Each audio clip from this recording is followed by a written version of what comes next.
Let's talk a little bit about interfaces versus implementations. An interface in Java gives you only the method signatures. It does not provide the bodies for those methods. The implementation is what provides the body. An interface tells you what the component or type does, but it does not tell you how it does it. The how is the job of the implementation. Let's try to understand this using a simple DVD player. Now, my DVD player is just one component in my home entertainment system.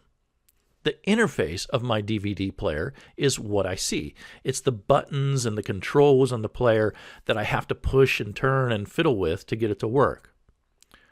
But the implementation, on the other hand, that's the guts and the wiring and the electronics that makes the DVD player do what it's supposed to do.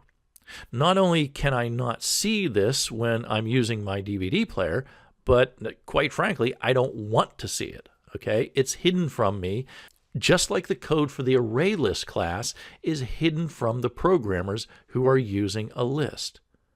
What's revealed to them is the interface of the ArrayList. It's the methods they have to see in order to know what the list is supposed to do.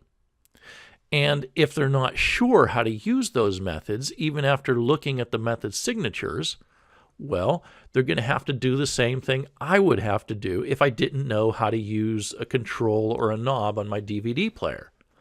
I'm going to have to look at the manual for the player. Well, a programmer might have to look at the manual for the component. And if I give you 5 seconds, can you tell me what the equivalent of a manual is for a Java component? 5 seconds starting from now.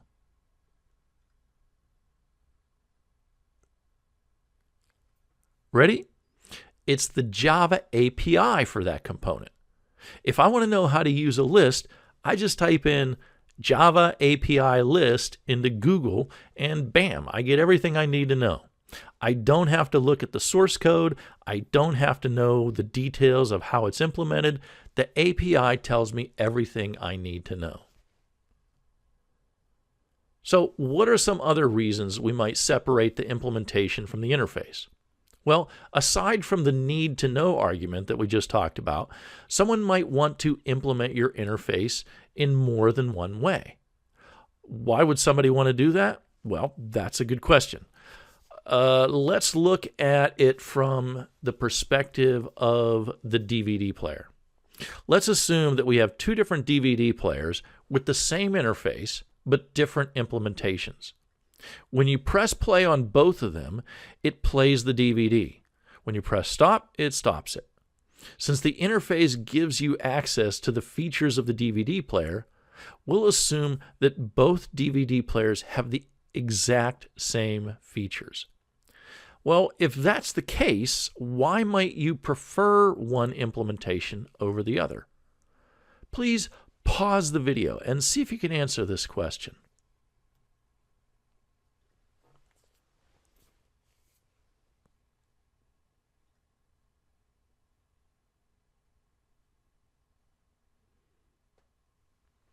Ready? I don't think this is an obvious one, but 2 things that come to my mind are quality and price. Maybe one DVD player is built to a higher standard, but it costs more money.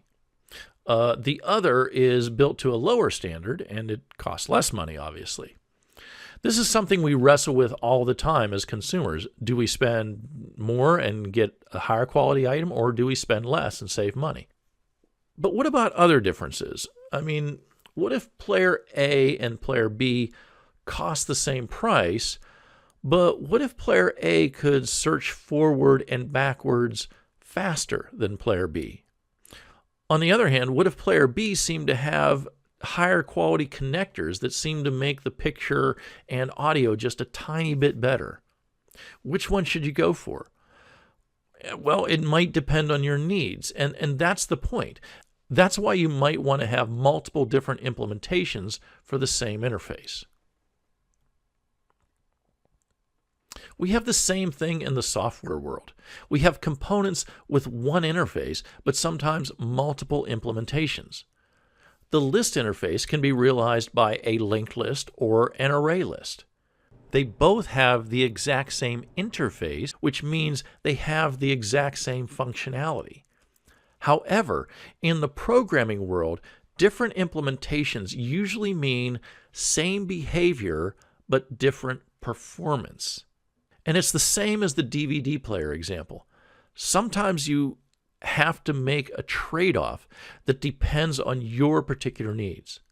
A linked list is good if you're inserting and removing a lot of elements from a list because the insert and remove operations can always be done in constant time. An array list is good if you're putting a bunch of elements into a list and then you're going to spend a lot of time accessing or manipulating those elements.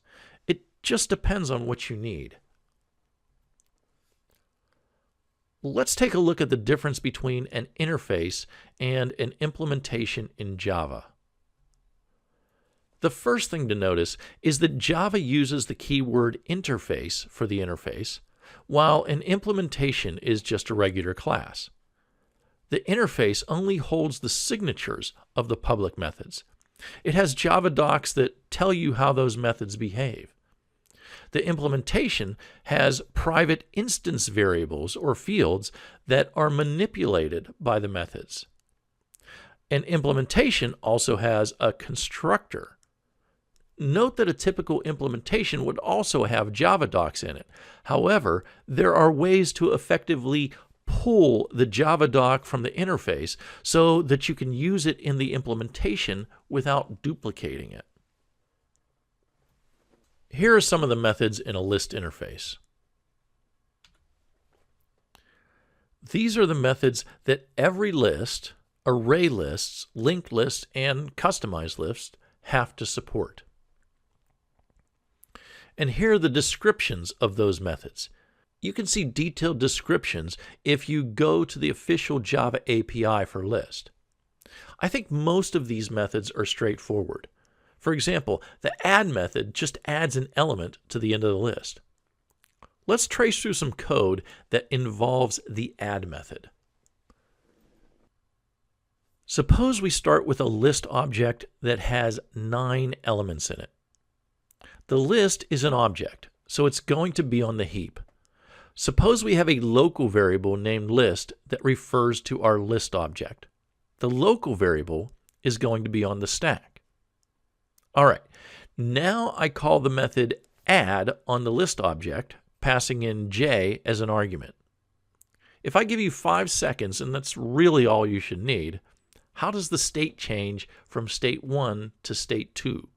Does the list variable change? Does the list object change? And if so, how? Okay, 5 seconds starting from now.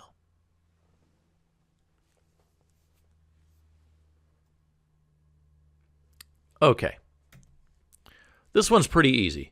The element j is just added to the list object, and the reference value of the variable does not change. It's pointing to the same list. Now, suppose I called add with an argument of k. Well, surprise, surprise, the same thing happens. K is added to the end of our list. Pretty simple, right?